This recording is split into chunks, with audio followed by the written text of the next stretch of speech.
So I'm Molly Harmon. I'm a senior here, and I'm an early childhood education major. I'm Devin Silvala. I'm also a senior, and I'm a psychology major.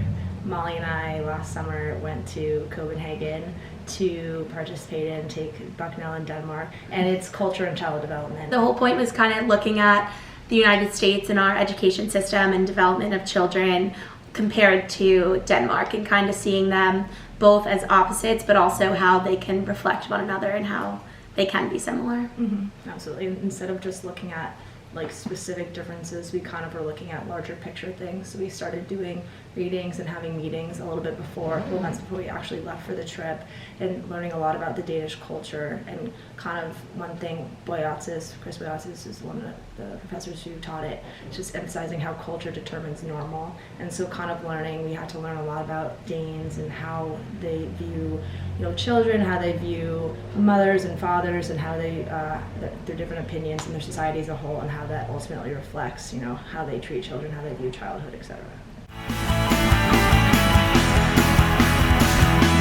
I think the most surprising part was they talk a lot about how they raise their children to be Danes and members of society, active members, and kind of teach them from a young age that they have control of themselves and they are decision making from a young age, while in America we kind of are always putting rules on kids, strict regulations, and you're an adult once you're 18, that's when you can vote and make the decisions for yourself. But they're taught from a young age that they are able to make decisions for themselves because they are their own autonomous beings. Yeah, so we had an experience in a younger age, in like a kindergarten type place, where they learned through play, and it was less structured, and they were given the space to create and ask questions by themselves as opposed to teacher-led instruction. And then we also made a visit to an upper age area. I think I was in 5th grade. Gymnasium. Yeah, that's what it's called. And it was so interesting because along the lines of children being autonomous beings and democratic citizens, they value what children have to say. And in the classroom, a child has no much more importance than a teacher does. They're viewed as equals. There's not a power dynamic between them.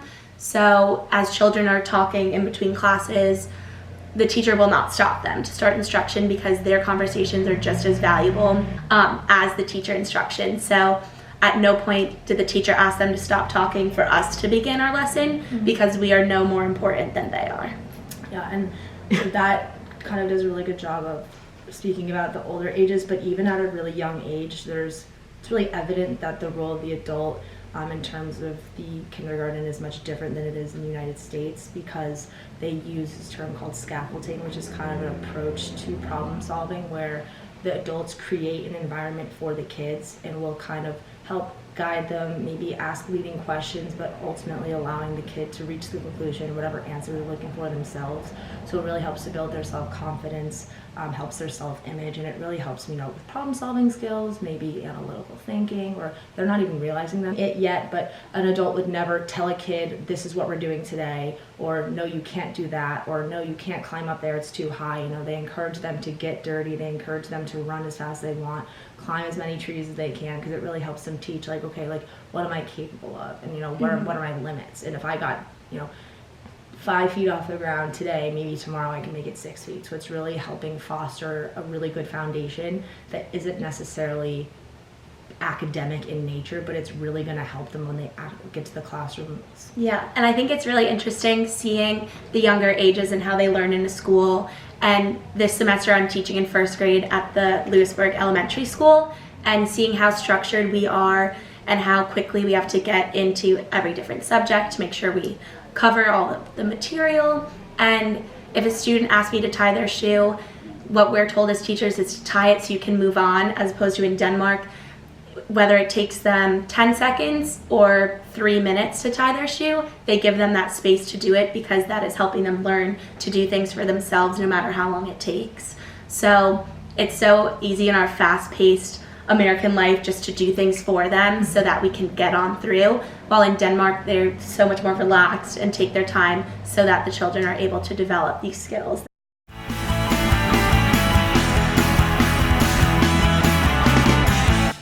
Yeah, I think one thing that is really interesting is they don't have a lot of specific like explicit toys in general, and with that means there's no like gendered toys, so there's no like trucks or Legos or pink Barbies or dolls. They're really just kind of playing with the same, maybe building blocks, or they're playing with toys and they all play together. So it's not like girls are in the corner playing with dolls or boys are over here playing, boy games. You see a lot of kids playing together. They're not like, oh, I don't want to sit with the girls, or vice versa. Girls not wanting to play. Oh no, they're boys. They're icky. They're all just, they kind of see themselves as peers. They're all little Danes. They're all kids. They're all there for the same purpose. And in one of the schools that we visited, they were learning about how to chop wood to make a fire.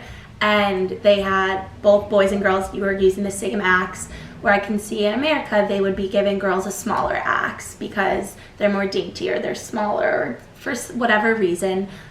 They just grow them to learn the same skills, and they're not gendered, and it's not boys can do this, girls can do this. They're teaching everyone to do both things, which then gives children the ability to later on see themselves doing whatever they want, because they're not seeing, oh, well, boys did that all during growing up, I can't do that now. So it's really just giving them the opportunity to learn everything. Yeah, and I think the way that we treat kids has a really profound impact on kind of the trajectory in which they grow up to be, and what they see themselves being capable of. And so they really instill certain really important lessons into the kids, and they treat everyone the same. So I think that really helps lay them all on an even playing field in terms of, if this is what you want to do, you have every right to do it, you're very capable of doing it, and the only thing stopping you is really to be yourself.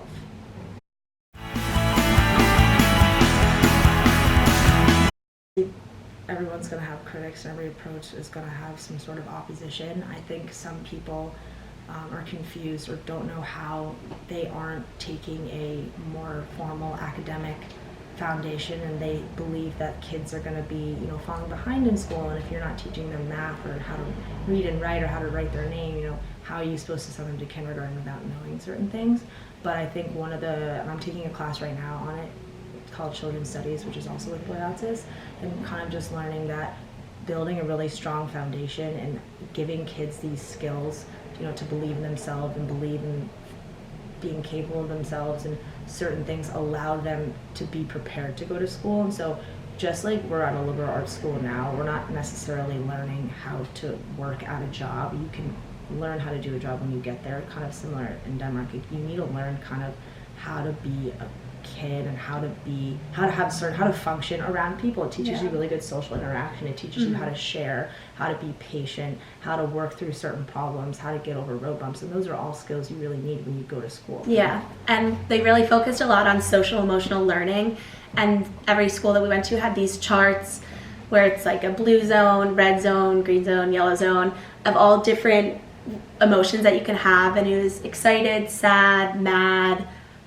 and a fourth one, and it was just teaching them that all these emotions are okay to have. Yeah, just I guess like responding to the situation as opposed to reacting. Yeah, and it's kind of exhibiting like it's okay for boys to cry, and it's okay to be sad. It's not good to suppress emotions. We're humans. We're supposed to feel things, but it's really important then in the steps you take afterwards. And okay, like, why are you feeling this way? And it's a lot of the pedagogues, or who are kind of the adult figures in terms of the kids' lives at the kindergartens, and helping them work through their problems or their emotions, what they're feeling. Why are you feeling this way? What happened? How did it make you feel? And it's a lot of asking, how did it make you feel, and what do you think about it? And really kind of getting the kids to think about it, and getting the wheels turning in that sense kind of helps them work through their emotions, as opposed to no yelling, or don't be sad, or don't be a baby. And they don't have expressions like man up or any sort of those gender expressions that put men or women in certain categories of how you're supposed to react.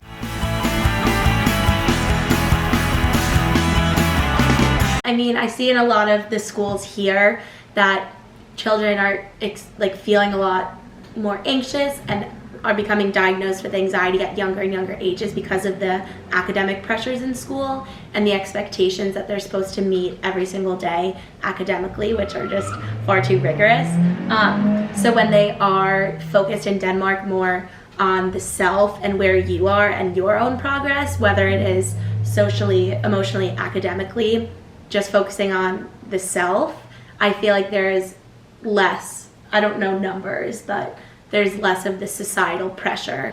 I also think that the concept of bullying is something that we were taught by this woman named Heidi, who's an instructor at DIS, which is the university in Copenhagen, and she kind of talked about how there's obviously a much lesser tolerance for it. We talked a lot about how if there's an instance of maybe unfairness or of bullying, it's not targeting one kid against another. It's kind of working through it as a whole, like a whole entity. And but when you're actually able to start a conversation and have some sort of guidance, and a teacher saying everyone's side is heard. One person isn't going to be silenced just because oh, we already heard your side, let's go to the next person. Like, everything is laid out on the table, and then, okay, what are we going to do from here? How are we going to fix it? What are the next steps? And so I think that helps a lot. I think just when learning about my whole experience, and I just had a presentation on this on Wednesday, so a lot of it is really fresh in my mind. Really fresh. Really fresh. They talk a lot about just learning to become your best self at your own pace. So here it's a lot of comparisons to X, Y, Z. You need to get this grade to get into this school, and we care a lot about status. We care a lot about progress reports. We care a lot about grades, a lot about examinations, and those are just one way to measure. Those are not based on our knowledge, that's based on how we perform. So it's kind of frustrating because if someone might not perform as well in an exam, but they might know a lot more than they show in an exam, it kind of, hurts their self-confidence in that way. And so they really don't partake in many of those practices because they don't really care as much about grades. They care about, learning, and they care about, the progress that you make. Don't pose yourself against, I'm not going to compare myself to Molly because it doesn't matter. That's a very relative difference. We could be taking different classes. We could have different learning capabilities, and that's like, how she does is no indication of how I'm doing better or worse than her. Yeah. So it's really just focusing on yourself and the individual. I agree. Perfect. Well, thank you so much. We really appreciate it.